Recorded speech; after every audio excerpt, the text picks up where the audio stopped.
Jadi untuk minggu depan itu sudah akan saya pastikan untuk menyampaikan tugas ya untuk di mata kuliah rekayasa perangkat lunak minggu depan, ya minggu kedua. Kita 3 SKS, betul?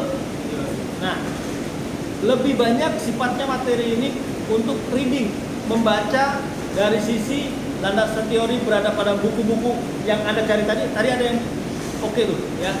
Untuk siklus pengembangan sistem ataupun development software engineering ataupun life cycle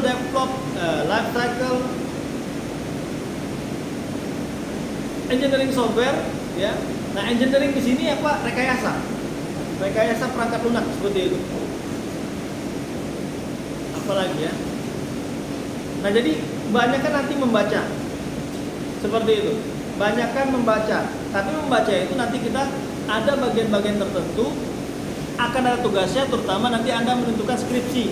Saya ingatkan lagi, saya ulangkan lagi, skripsinya itu kita mau melihat apakah karakter ataupun struktur skripsi itu ditulis dengan merujuk pada model pengembangan sistem yang dia tentukan.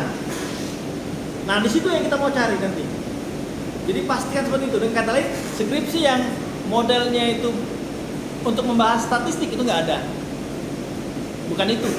Jadi lebih dilihat apakah di bab 4-nya itu memiliki produk capturean dari sisi hardware ataupun software.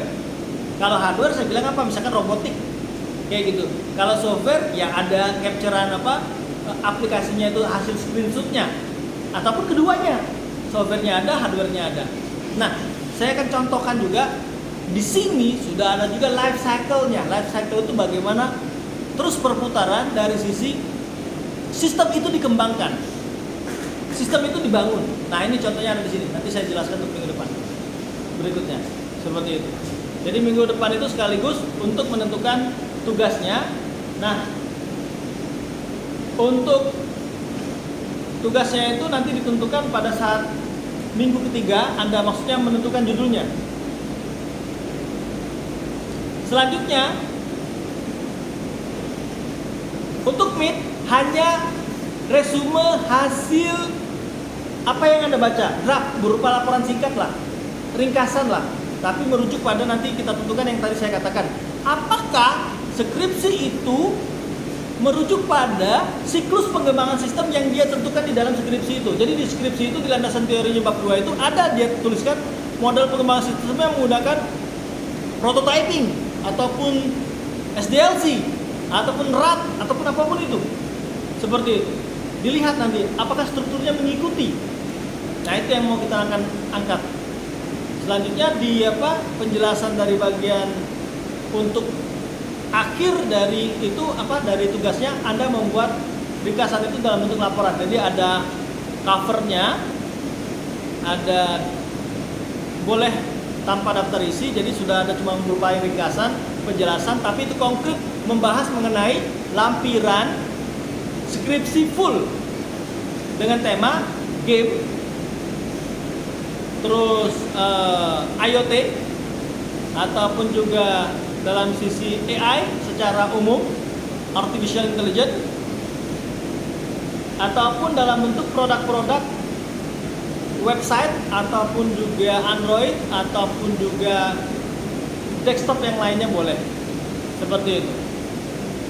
Jadi pastikan skripsinya itu yang memiliki produk di bab 4-nya.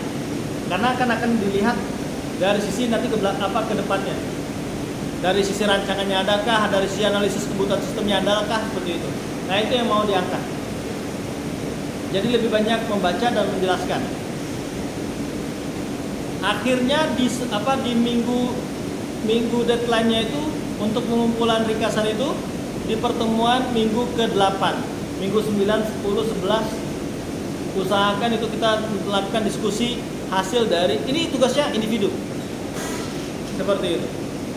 Jadi yang paling penting yaitu jangan pilih sumber yang salah untuk penentuan tema ataupun skripsinya. Jadi dipastikan itu full skripsi. Tidak ada halaman yang hilang. Seperti itu. Itu keywordnya yang Anda harus pastikan bahwasanya dokumen itu tidak ada yang hilang halamannya. Seperti itu, full. Syukur-syukur lampirannya juga ada, lebih baik lagi.